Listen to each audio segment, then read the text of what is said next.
रो पड़े। संत जी ने कहा क्यों रो रहे हो?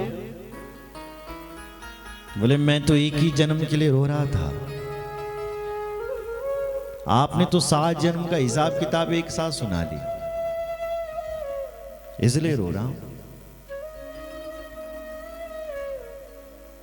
संत जी को दया आ गई। संत हृदय नवनीत समाना। संतों का हृदय बल कोमल होता है, सरल स्वभाव न मन कुटिलाई। सरल स्वभाव होता है, मन में कोई कुटिलता नहीं, कोई द्वेष। दया आ गई। कहा ब्राह्मण रो मत,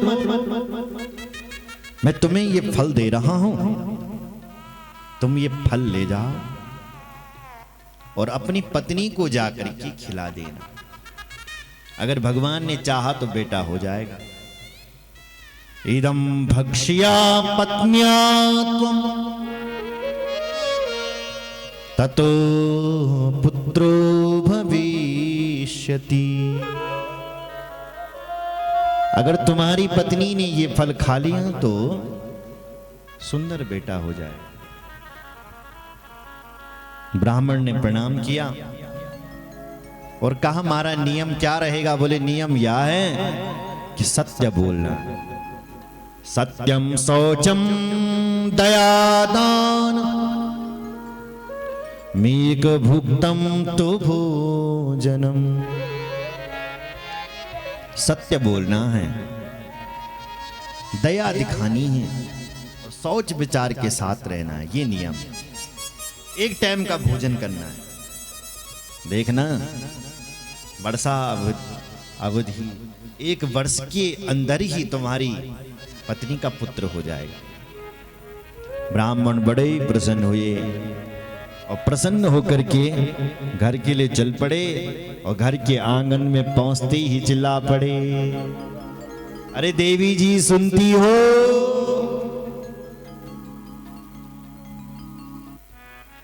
सुनती हो? सुनती हो? ब्राह्मणी दौड़ी आई, सुना महाराज। पंडित जी बोले हैं देवी देखो देखो देखो क्या सुस्वादु फल लेकर के आया। देखो पंडिताइन ने फल देखा तो कहा मूड खराब हो गए। अरे फल देखो लगे, फल न दिख मेन कभी। पंडित जी बोले भाग्यवान नाराज क्यों होती है?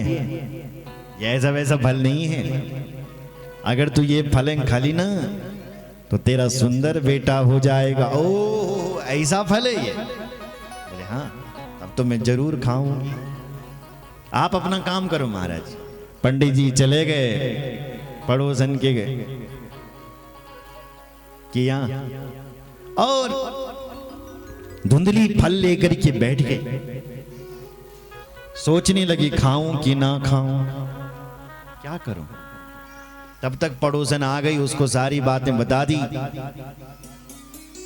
पड़ोसन ने कहा तेरे भाग्य खुल गए जो तुझे फल मिल गए, खा ले। धुंधली कहती है बहन देख, फल भक्षेण गर्भस्या गर्भेणो दरवृद्धिता स्वल्प भक्षम ततो शक्तिर गृहे कार्यम कथम भवे। अरे अगर मैंने ये फल खा लिया तो मैं गर्भवती हो जाऊंगी? बोले बिल्कुल। बोले एक बात बता बहन, यदि मैं गर्भवती हो गई तो मेरा भोजन कम हो जाएगा? बोले बिल्कुल। अगर यदि मेरा भोजन कम हो गया तो मैं कमजोर हो जाऊंगी? बोले बिल्कुल। तो जब मैं कमजोर हो जाऊंगी तो मेरा घर का काम कौन करेगा फिर? गृह कार्यम कथम भवे। पड़ोसन ने कहा ये बड़ी बात नहीं है, अपनी ननद को बुला लेना, 2-4 महीने खूब काम करवाना, बदले में बधाई दे देना।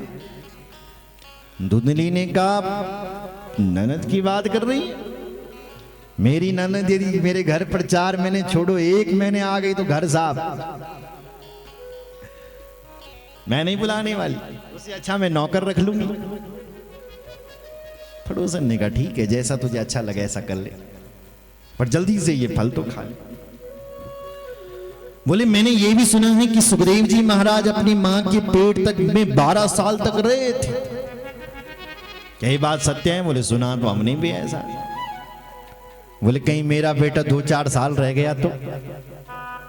जब सुखदेव जी 12 साल तक रह सकते, मेरा बेटा 4 साल रह गया तो मैं तो बिना मौत की ही मर जाऊंगी।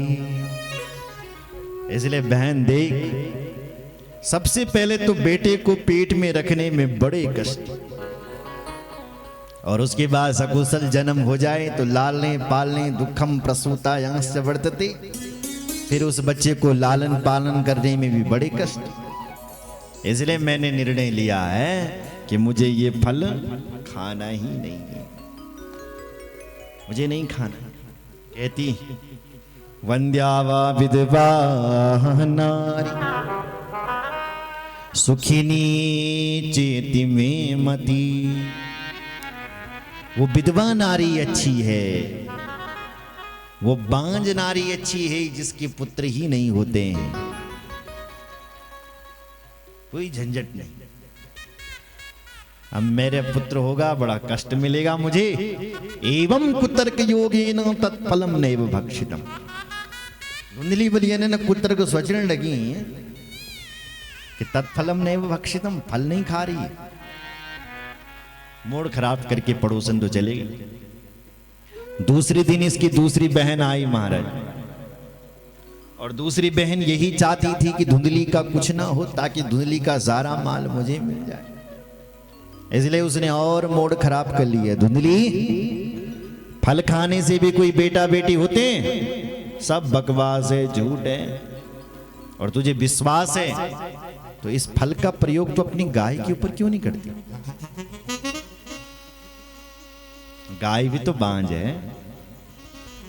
खिलाफ फल देखते हैं क्या होता है। छोटी बहन की बातों में आकर की धुंधली आ गई।